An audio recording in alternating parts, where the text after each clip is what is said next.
Are you a real estate agent in the state of Texas and you want to learn how to properly fill out all of the residential listing contract documents and everything associated with it?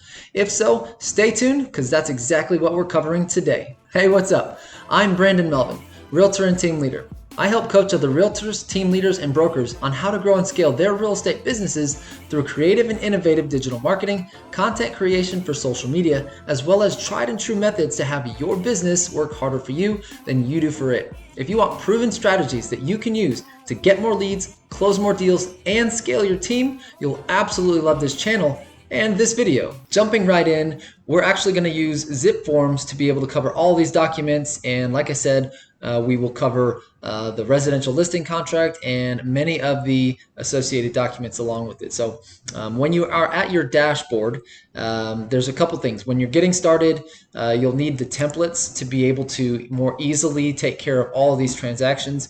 If you would like all the preset templates that I have, you would basically just change your name, your license number, your phone number, all of that pertinent information to you. Feel free, reach out to me. My contact information is in the description. I can help you with that, walk you through it. It's pretty easy. So just check that out if you're interested. All right, so again, what we're doing today is the listing residential contract. So this is the template. I will go into a new transaction so that you can see how that process works and make it a whole lot smoother for you. So let's go to transactions, and what I'm going to do is make a new transaction. And then, so we'll go to listing, right? And if you were to do anything else, you can choose those other boxes. And for instance, let's just say 123 Main Street. And there's that happens to be the listing today. So we're going to use that house and then the residential contract. Now, again, the templates, making your whole life a lot easier. Whatever you're looking to do, generate this, and you can literally just say listing residential contract. I'm clicking that. And you can put a picture of the house up there, which is pretty cool. In the background, you can see, and it's a lot easier to figure out which transaction you're going for. And then you can put in the comments there any other pertinent information. So once I've done that, it's going to load that transaction in here. And when you're at this home page for the summary, I typically don't mess with a lot of this. You can. I just try and make things a whole lot easier for myself, staying busy and doing what I got to do to be able to put these contracts together and everything like that. So we'll do documents here, and you're going to see all of the information that I put in the template. It's here, all these documents. The first one I want to show you is the cover sheet. And so you can see it'll start at the top here. These are all the buyers. When you have that information, you'll put that in here if you need to. But really right now we would just focus on the seller. So you would put the seller's first name for seller number one, fill out the address, all of this information here. Put in the proper information. If there's another seller, you would fill out their information here as well, and as well as a third. If you have more than 3 sellers, definitely reach out to me. I can help walk you through that as well. But they have spots for 3 sellers there. It's not very often that you run into more, but it can happen.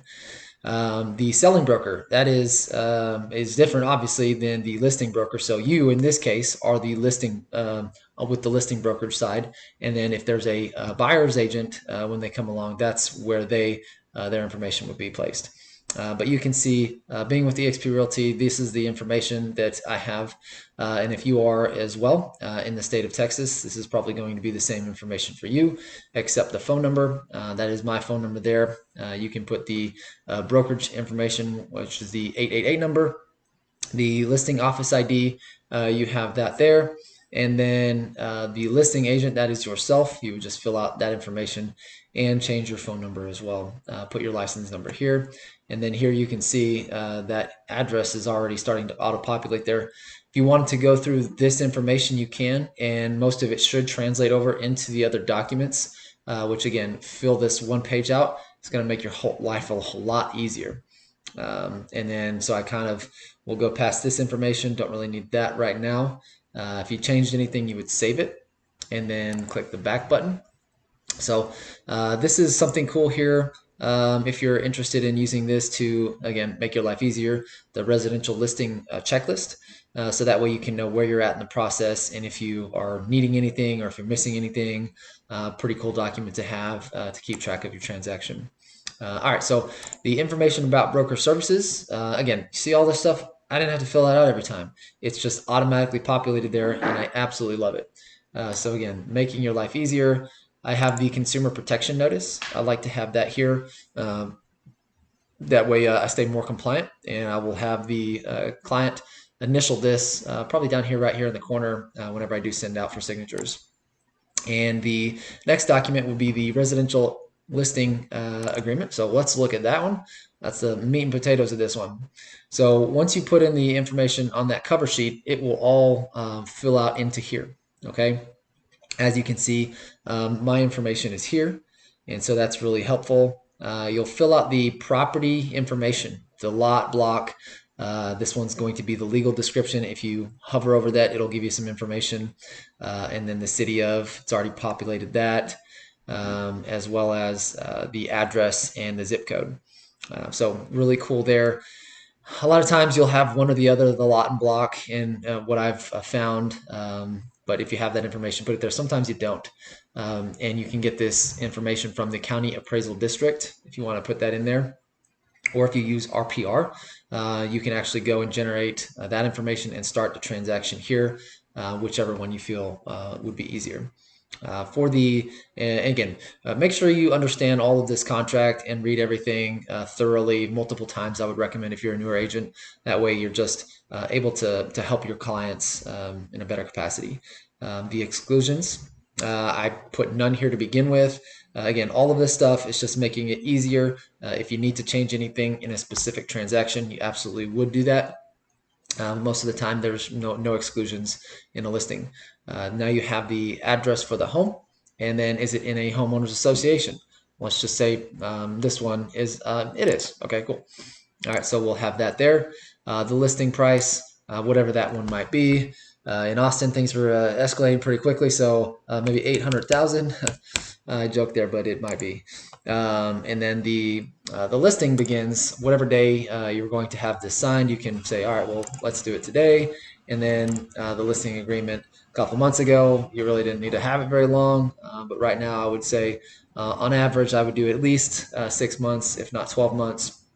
And then you just have to validate that with the clients and help them understand, hey, the market's shifting. We might need a little bit longer to be able to list your home and get it properly marketed and things of that nature. So let's just say 1, 2, 3, 4, 5, if I'm counting that right, 6.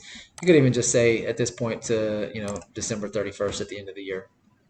Now I like to charge 6%. Feel free to charge whatever you'd like. And I mark this box right here. And then if there's something special, we can put it here as a different dollar amount potentially. You might find something like that useful on land, or just a smaller priced home. If it's like an $80,000 home, and whatever you wanted to charge, if I wanted to charge say $6,000 or $8,000 or $10,000, whatever it might be to do that or less, I could put that number here, and then you would just change this if you need to as well. But make sure you check one of these boxes. And then going further down, you do have other fees and reimbursable services. I have none here. You might be able to put for photography there or any other expenses that you might incur, and that way you can at least tell your clients, if we're breaking up, if this doesn't make sense for some reason, whatever it is, then you can let them know, hey, if that happens before I'm able to sell your home, then you're basically obligated, and you're telling me that you would pay me for my photography, or whatever it is that you have here.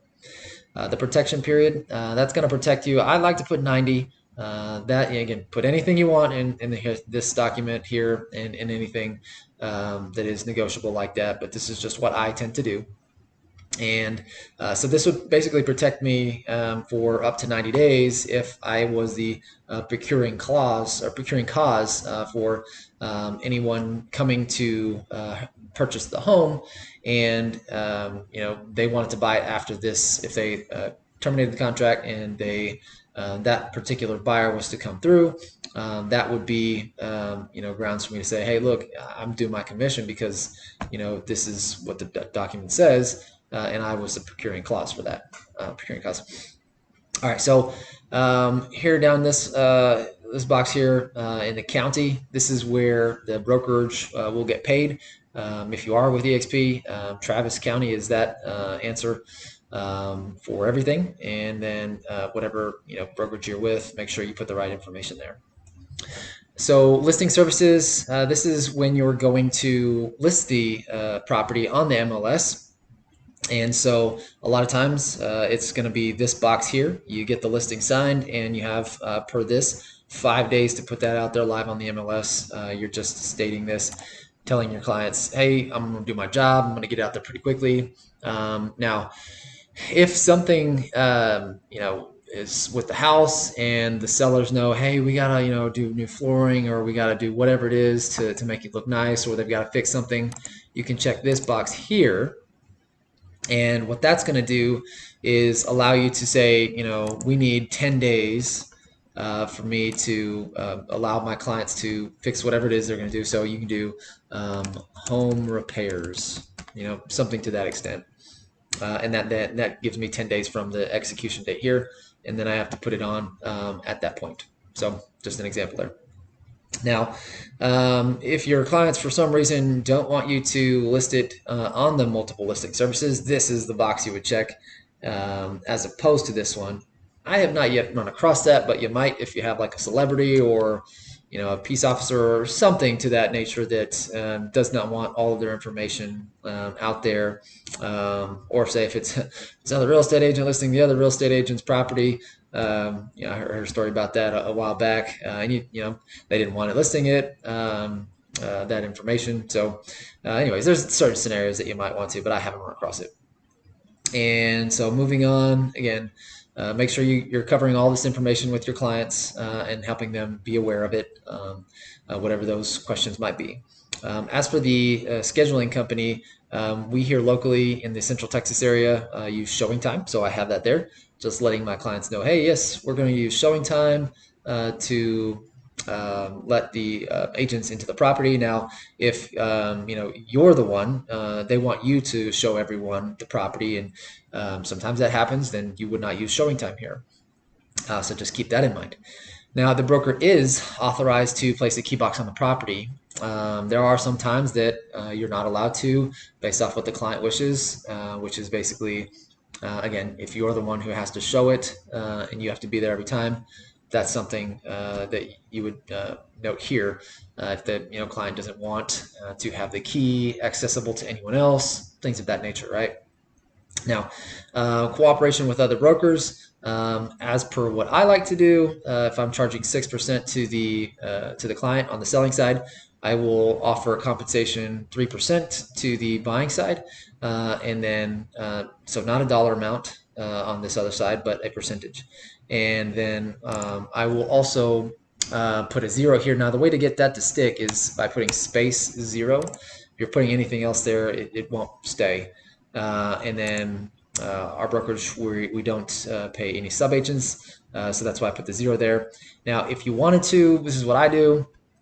I will put a 2 here, and that's if someone who's not with the local MLS and maybe they're in Houston, or for whatever reason they feel like that they can sell a home here and they don't have the MLS that it is in, like Central Texas MLS. I am going to have to do a lot more work, and so I will basically pay a little bit less to cover my efforts and all of my energy and time to that other agent. If they want to, they can go ahead and get the MLS here so that they can get the full compensation. That's fine. Or even negotiating it at some point in the contract, that also happens. But advertising it, I'm going to advertise it as 2% if they're not part of the MLS, because I'm going to work harder. So again, all of the stuff, do what you want to. I'm just letting you know what I personally do. And then 0 here, because we're not paying any sub-agents. Okay. Intermediary. That is where if two agents within the same brokerage will do the deal together. So if I'm on the listing side and another agent within the same brokerage comes and brings a buyer, this is just notifying the seller that they will allow that if they are, and if they won't allow that, you would do no intermediary status. So all of that, make sure the clients understand what that entails, and then moving down here to paragraph 11, broker's authority. You can see this is again where if the seller doesn't want it displayed on the internet, that's one of the boxes that you would check there. As for the type of financing that would be allowed, going over this with your clients is important, and I usually would recommend all of these be options per, if someone's coming in to buy it. But again, not every client will allow, certain things to be coming in. Sometimes the FHA is a little bit harder to get approval on certain properties, as well as the VA, when a conventional loan would go through with less issues. So stuff like that. And then obviously cash would just be cash. All right, so moving on here, all of this stuff here, just make sure that you don't need to fill anything in here, like if there any type of liens on the property, that's where this would go, things of that nature. So a lot of times I don't have to fill this out because there's nothing there. So just keep that in mind, read that. If there is anything that you need to do, be sure to put it there. And limitations of liability. Make sure you're going through all of this stuff, and I usually advise my clients, hey, the bold stuff is bolded for a reason. Make sure you pay attention to all of that information, and if you have any questions, let me know. Special provisions. A lot of times, again, you've probably heard, if you've been in real estate any amount of time or taking your classes, watch special provisions. Try not to do anything there whatsoever. And if you do put something there, definitely you want to clear that with your broker, okay? Very serious stuff there. We don't practice law as real estate agents unless you are a real estate attorney, and you can do whatever you want. So other than that, I like to put none there, and very rarely we'll change that. And then moving on to all this stuff, be sure to cover all the paragraphs. Number 19, these are things that I will commonly have associated with the listing documentation here, such as the IABS, the seller's disclosure. Make sure they fill that out. And then anything else that is needed, like the HOA. Or if it's on an on-site sewer, a lot of times I'll run into that as well. So keep all that in mind. Request for homeowners information there. And then in the other, I have disclosure of relationship with residential service company, affiliated business arrangement, disclosure statement, and wire fraud advisory notice. So just notifying the clients, these are the documents attached to here that you're going to receive, basically. And then all the agreements between the parties, additional notices, again, all of this bold information, make sure they are aware of that.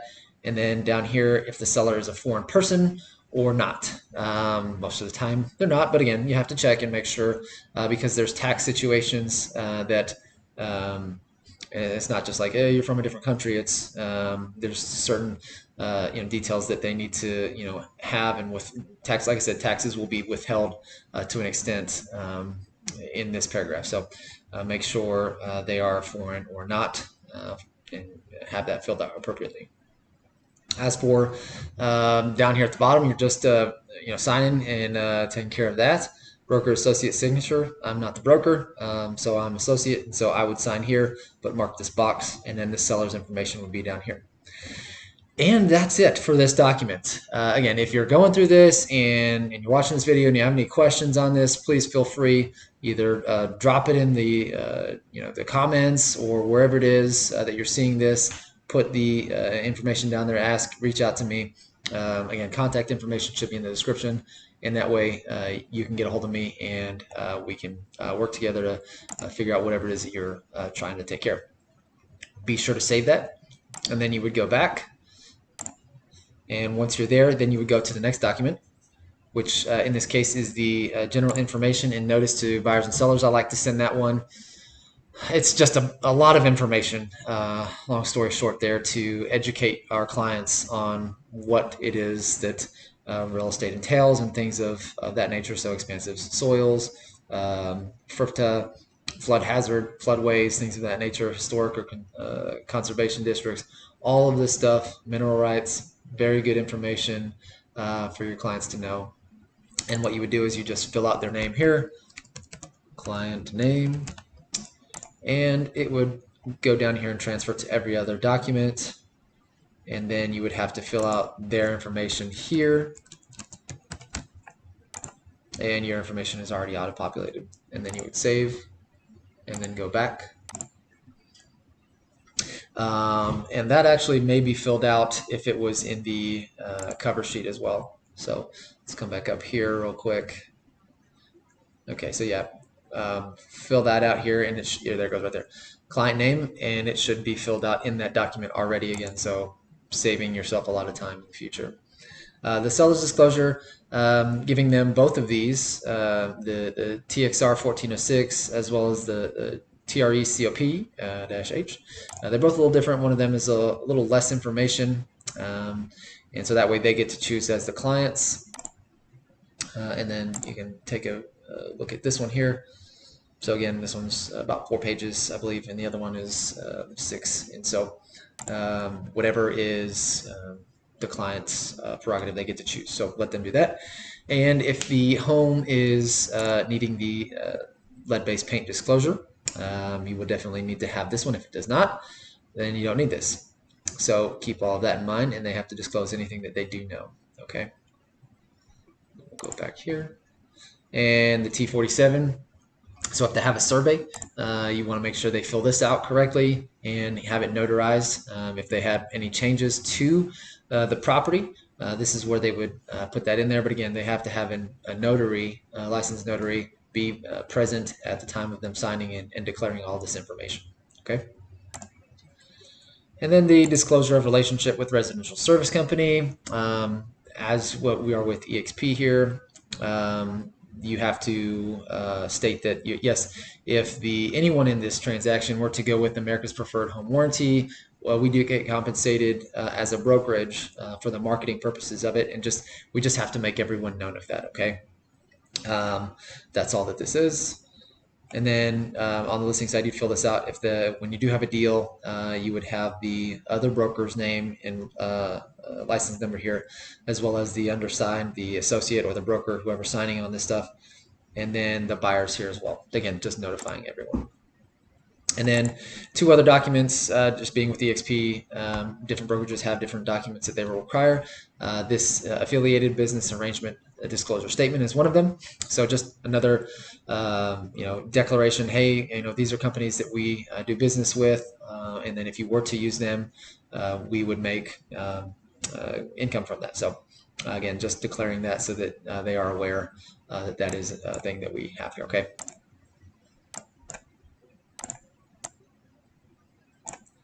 All right, and the other one is the wire fraud advisory notice. Going into that one, wire fraud is very real, so you definitely want to make sure your clients know that they need to protect themselves, and this is some information on how they can do that. And I send it to them, and they would fill this out via signature and date. Okay.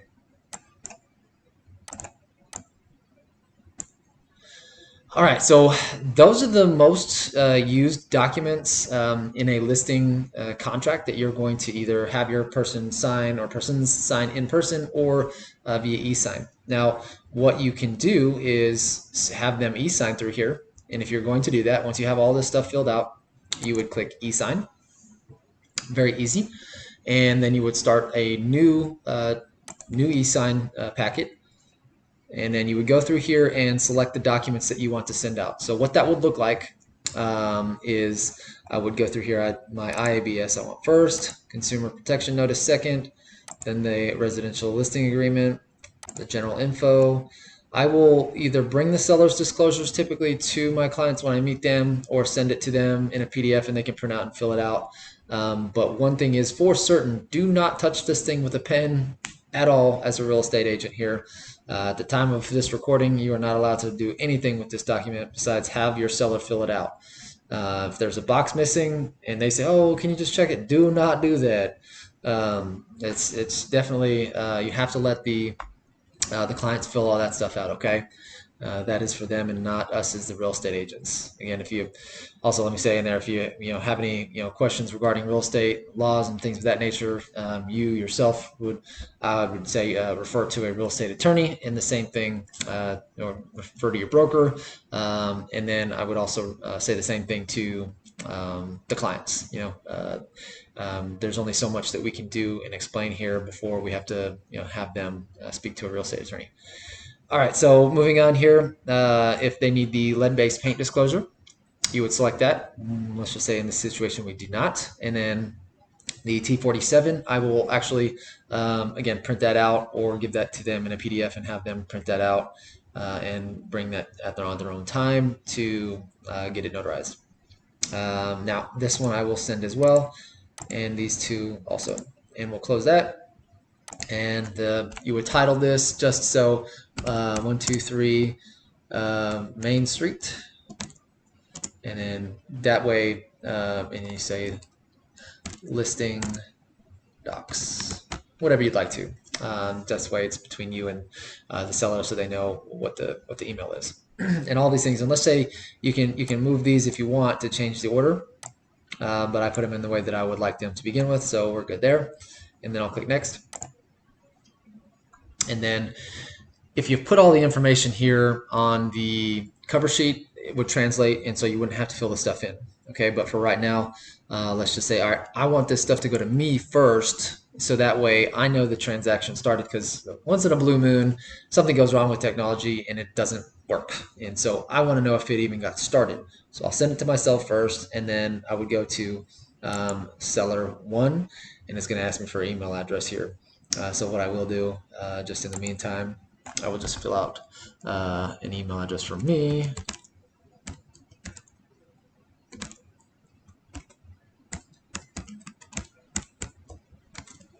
Okay, now it will be allowing me to go through with this. And then if there's any other sellers, you would fill their stuff out as well. And then also you can change the positions of these. But again, I would like to see the email first, and then my client will see it. So I'll go next.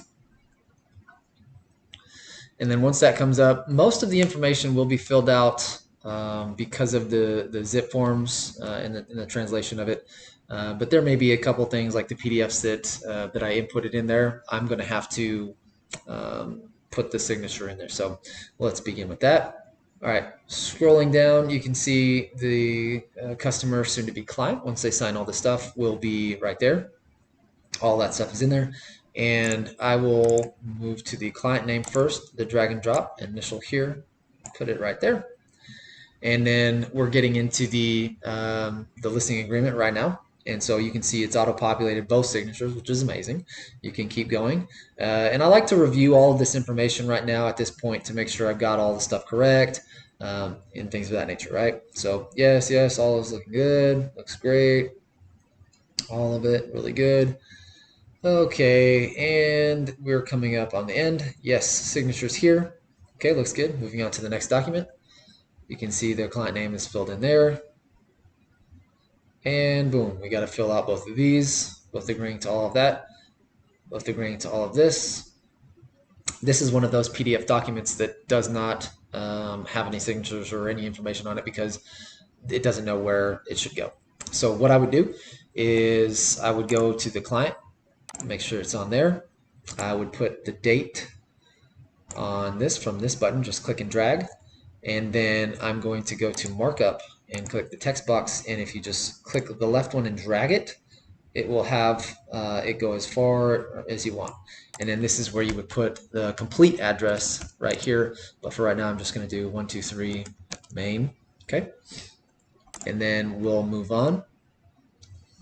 And for the signatures, go back up to drag and drop name. We'll drag it over, click and hold, and then copy the date right there, same process, and then go back to markup one more time, click it there. That one's not a drag, okay, you just click it, and then you click and drag here. And then again, that's where you put the client's name in text.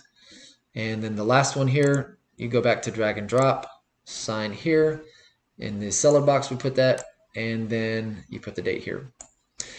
And you're done. And then you would click next, and then send invitations.